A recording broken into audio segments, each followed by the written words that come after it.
رحمان رحیم. السلام علیکم ورحمت الله وبرکاتو. امید دی چې تاسو ټول روغ جوړ یاست.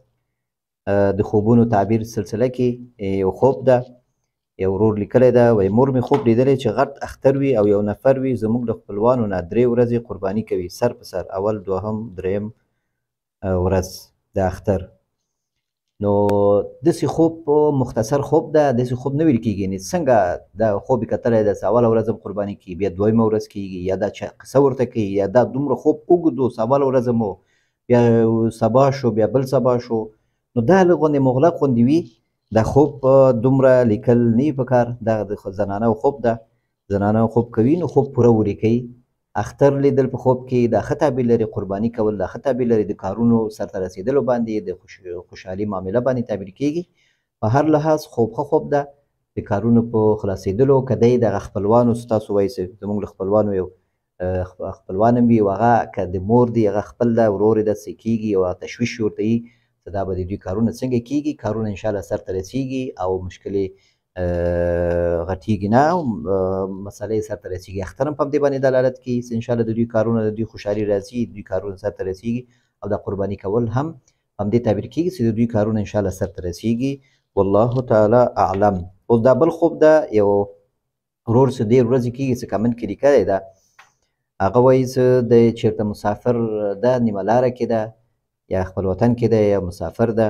نو سهار چېرته تی او دا خوب دی تا کمنټ کې لیکلی و څو ورځې مخکې، او زما نه هېر شوی دی، تر اوسه پاتې ده.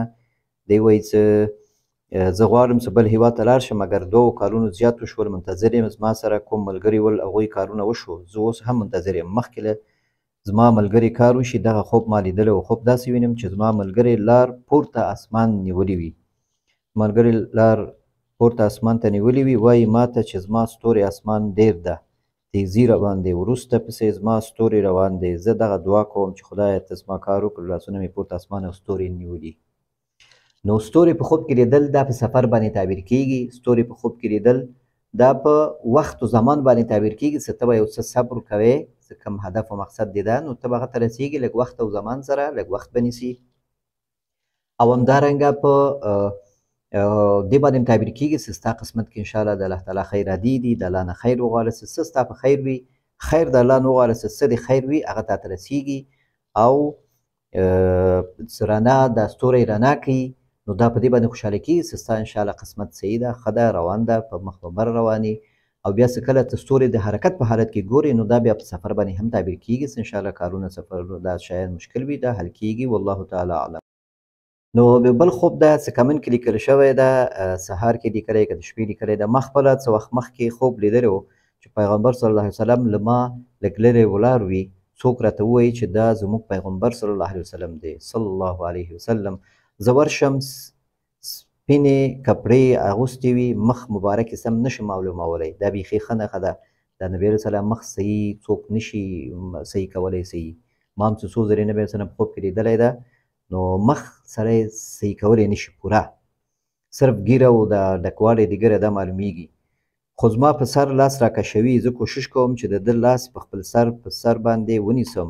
اخر د ده لاس په خپل په سر ونیسم. نو دی وایي چې د اخر کې نو تا خپل د نبي علیه السلام دا لاس په خپل سر ایښی ده، نو داسې نبي علیه السلام تا نه لږ لرې ولاړ ده. نو معنا دا چې تا ته د دینداري هغه دغه شرایط برابر دي، که مسجد در سره نږدې، یا که د درس ویلو شی در سره یا که ډېر ښه عالم در سره نږدې، نو هماغه په دې باندې تعبیر کېږي چې ته ورته نږدې یې د دینداري ته، د حدیثو درس ته یا نور مسجد وي، نو ته باید دې سره رابطه دې وساتې. او د الله تعالی توفیق انشاءالله تا سره کېږي. او داسې تا ته بیا څوک وایي چې دا زموږ پیغمبر دی، معنا داسې یو عالم ده یا یو نیک انسان ده، نیک ملګری ده، چې هغه تا ته ښه طرف ته تا دعوتوي، او ښه طرف ته تا ته مشورې درکوي، ښه مشورې درکوي. نو انشاءالله دې مشورو کې خیر ده، د سره په ملګرتیا کې خیر ده. نو دې ته دوام ورکړه. ته انشاءالله چې تا باندې د رحمت او د کامیابي هغه لاس در باندې کش کېږي، او له الله تعالی د رسول صلی الله علیه وسلم چې چا باندې لاس کېږدي او چا باندې لاس کش کړي، نو معنا ده چې ده ته د الله تعالی رحمت راځي او د ده مشکل حل کېږي. نو انشاءالله که څه مشکل دي وي او بېکسي وي، مسافري وي، مشکلات وي، نو دا ټول مشکلات د انشاءالله حل کېږي. دینداري سره، مونځ سره، او ذکر او عبادت سره، تلاوت سره دې سره انشاءالله مشکلات دې حل کیږي. والله تعالی اعلم. یو چا پوښتنه کړې وایي زه منکرات بد منم خو بیا خوب کې خپله کوم، وجه څه ده؟ یعنې ته خپله ډېر متقي انسان یې، تقوا لرې، منکراتونه نه بد راځي او ته خپله بیا ګورې یو ګناه کې ځان ګورې، یو ګناه حالت کې ځان ګورې، نو دا شیطاني خوبونه دي. دا خوبونه صحیح نه دي، شیطاني دي. شیطان یې دې لپاره چې په ویښتیا کې تا باندې زور نه رسېږي، نو تا باندې ګناهونه نشي کولی. نو په خوب کې تا باندې ګناهونه کوي چې تا طبیعت خراب کړي یا ګناهونو سره دې عادت کړي، نو دا شیطاني خوبونه دي. دا خوبونه چاته وایه مه، اعوذ بالله وایه، د دې خوبونو له شر نه الله ته پناه وغواړه. دا خوبونه انشاءالله تا ته ضرر نه رسوي. والله تعالی اعلم.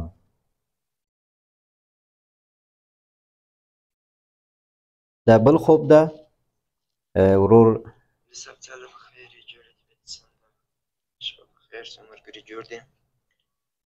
اورئ؟ دا اوبه په خوب ګورم سوال کوي. بل ورځ مې اوبه په خوب لیدې، نن مې اوبه داسې په خوب لیدې.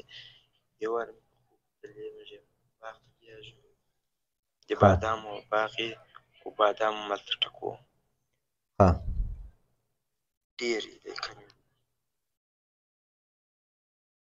یو درې شپې مې پرله پسې خوب لیدی، پخې ورځې. ښه، دا دویم خوب ده. نو اول خوب دی چې ته اوبه ډېر په خوب کې ګورې، که دا خوب وخت صحیح نه وي، لکه د شپې سر کې وي 11 12 1 بجه، نو دا د مزاج یخوالی ده، دا خوب نه ده، بیا د مزاج یخوالی ده، ځکه اوبه ته مزاج یخ شوی د زکامو او سردردي به لرې، زکام به یې، نو د اوبو زیاتوالی د بدن کې څه اوبه زیات شي، نو دا خوب بیا تعبیر نه لري. او که چېرته داسې وي چې دا وخت صحیح وخت وي، لکه سهار اذانو سره اذانونه مخکې، ستا د جګېدو د هر وخت جګېدو د وخت نه مخکې دې وخت کې وي، نو بیا صفا اوبه ښه تعبیر لري. د کاروبار او د ژوند په صفایي باندې، په روانېدو باندې تعبیر کېږي چې ستا مشکلات انشاءالله حل کېږي، کاروبار دې روانېږي. او صفا اوبه په ښه کاروبار، په ښه معاملات او په ښه ژوند باندې تعبیر کېږي. څومره اوبه ارام وي، څومره صفا وي، دومره ستا ژوند باندې تعبیر کېږي چې ستا ژوند صحیح ده او ته باید شکر وباسې، د الله نه خیر وغواړې، څه مشکل ته نه پېښېږي.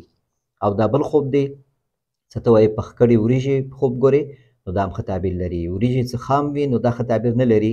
هر شی خام چې کوم شیان پخېږي چې هغه د غوښه لکه وګورې چې هغه پاخه وي، وریژې لکه پاخه وي، نو دا ښه تعبیر لري. معنا داسې اسانه رزق باندې تعبیر کېږي، تا ته به انشاءالله اسانه رزق الله درکوي او اسانه رزق لاسته راځي.